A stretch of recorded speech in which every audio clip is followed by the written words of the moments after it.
What's up? I haven't posted in a while, or should I say I haven't posted like I normally post, my regular schedule once or twice a week. It's because I've been working on this short film. It's a passion project, I guess you can say, something that was close to my heart, and I really felt like I needed to get it done. I wanted to get it done at the top of the year, and I wanted to start off the new year with that being my first video on my channel, but I never got around to it until just now. So I've been working on that really hard, and you guys are gonna see it. You should see it in a couple of days. Well, more than a couple of days. You're gonna see it in a few days. It's a short film called Regrets, and it's based on a true story, some things that I've been dealing with. Enough about that. I've been on set a lot lately, and I'm gonna be on set a lot more for the rest of this year. So one of the things I want to touch on is directing. I'm a director, I'm a cinematographer, I'm an editor, I'm a writer, I'm a producer. I do a lot of things on set. So one of the things that I see a lot of people step into, or the role that I see people call themselves or pick up or want to become, is a director. So I'm gonna give you 5 tips on that path to becoming a dope director. All right, and again, this is in no particular order. Tip number 1 is style. You need to know your style as a director and know when to change it or when to keep it the same. Some directors have different techniques, right? So if you think about it like this, as the director, you are actually directing the talent. You are directing the team. You are the one who is giving everybody else their direction. Their point of reference is you. So you have to know which style works best for the people that you're talking to. Is your style to like really get in there one-to-one with individuals? And when you're directing or when you're communicating with talent, is it to like help them really grasp and get what it is that you're trying to get out of them? Do you want them to cry? Do you want them to exhibit anger? Do you want them to exhibit sadness? Or are you the type of director that, you have an assistant director and you leave that to them? Or you have a key grip and you leave all of that stuff to them? Or are you, there's different styles of directing. You could be multiple different styles in one and you just know how to change it depending on who you're talking to. Or you can be the type of director that's just like, I'm only like this and that's the only way I am. So you need to identify your style. For example, some actors, to get into character, they need more of the backstory. So when you're directing them, when you're trying to get them to carry that role, you have to talk to them in a way that they relate.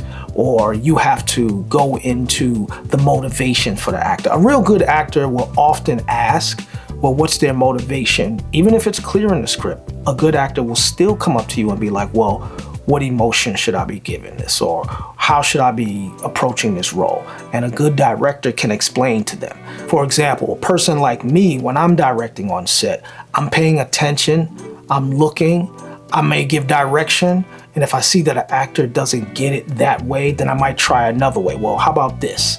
Or I might reference a character from a famous movie. I might say, hey, can you give me a little bit more Michael Keaton? Or I might say, hey, can you give me a little bit more Cardi B? I'll make a reference to something that they can easily point to and be like, okay, got you, I got that. And then I might say, turn it up a little bit, turn it down a little bit. But you have to know your directing style and you have to know how to use it to get the best out of your actors. You can't use the same style on everybody, unfortunately. All right, which runs us right into tip number 2. Know your actors' capabilities. As a director, you have to know the capabilities of your actors.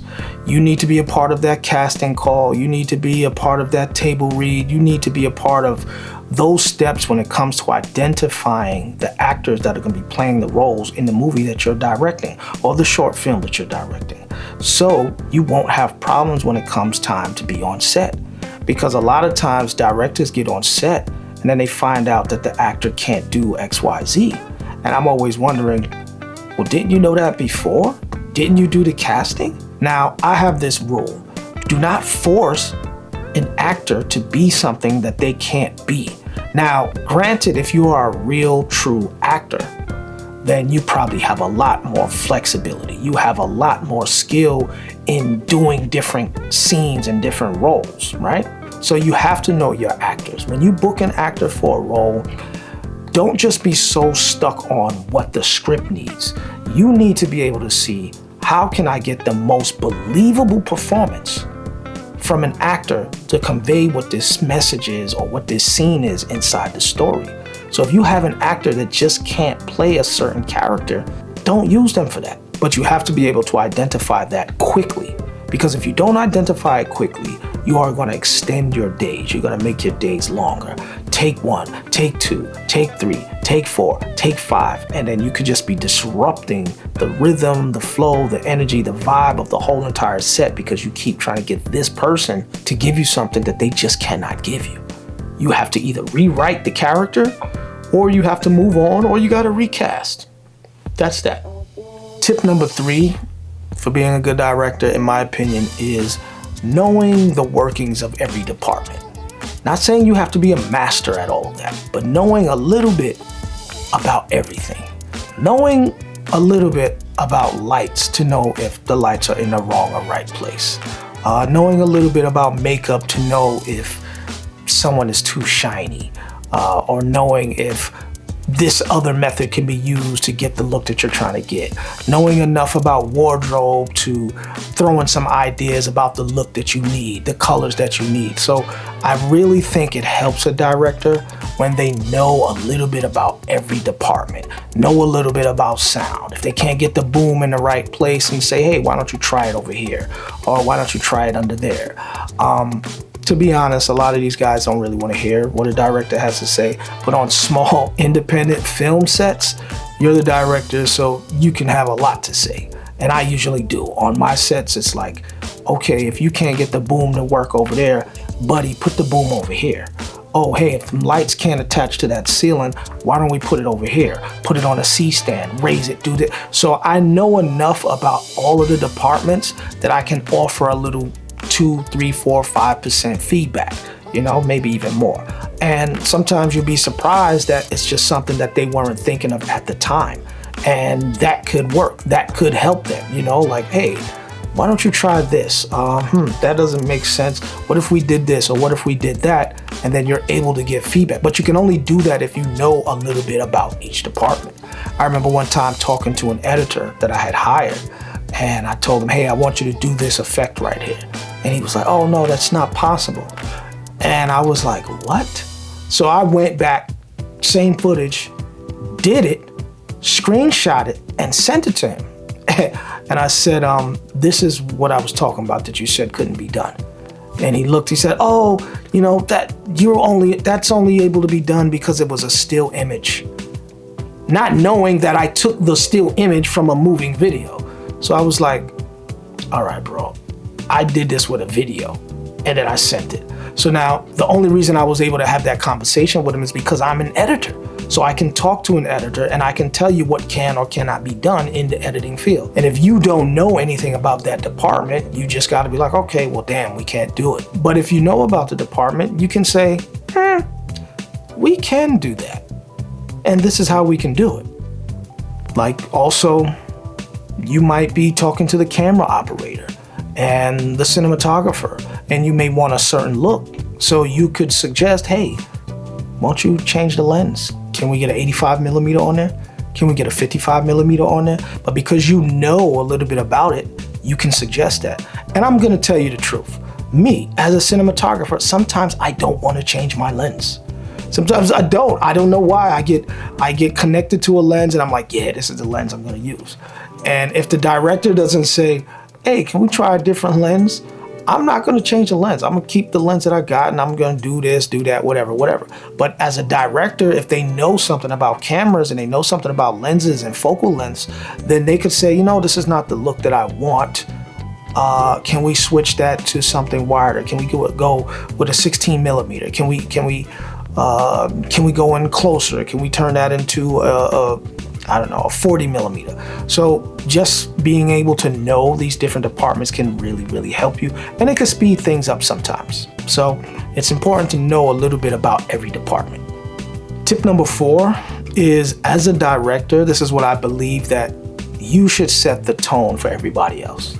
You should set the tone for production all across the board. If you come in there with a stank attitude, you can affect everybody else on set, and you can cause this whole stink attitude.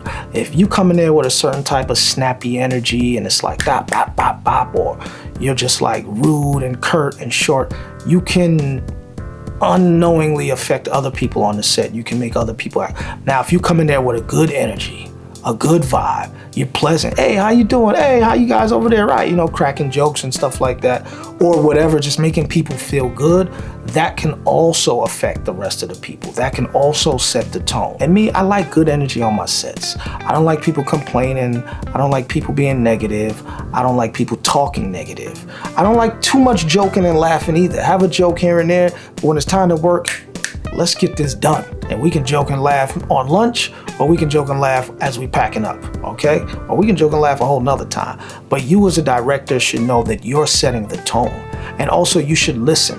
Listen to what your people are talking about, right? Listen to your cinematographer.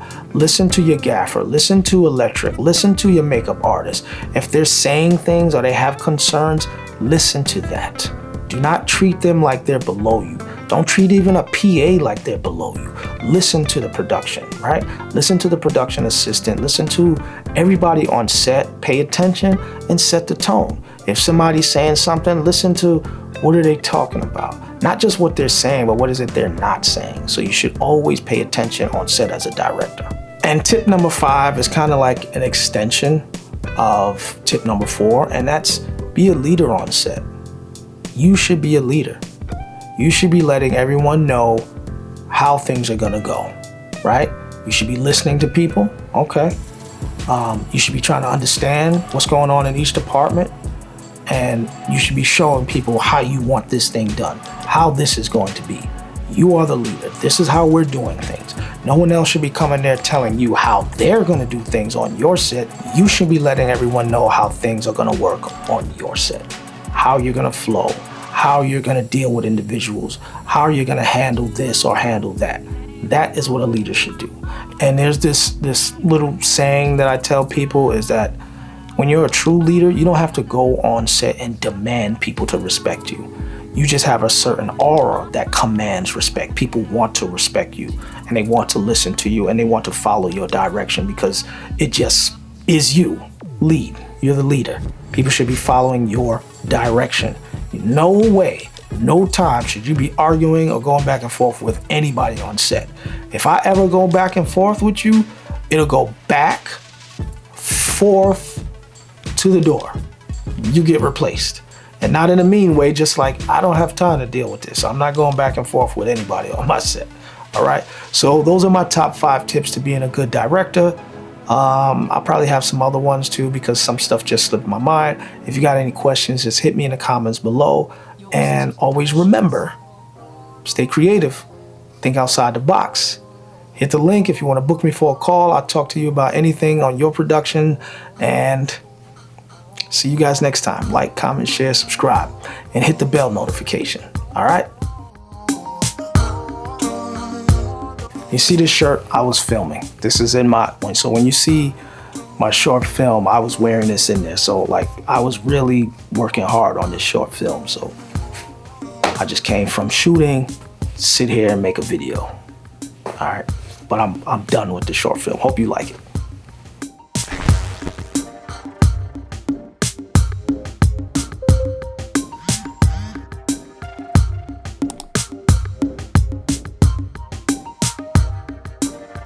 Are you ready to take your YouTube channel to the next level? Whether you're just getting started or already on your way to building a loyal fan base, you know one thing: consistency is key.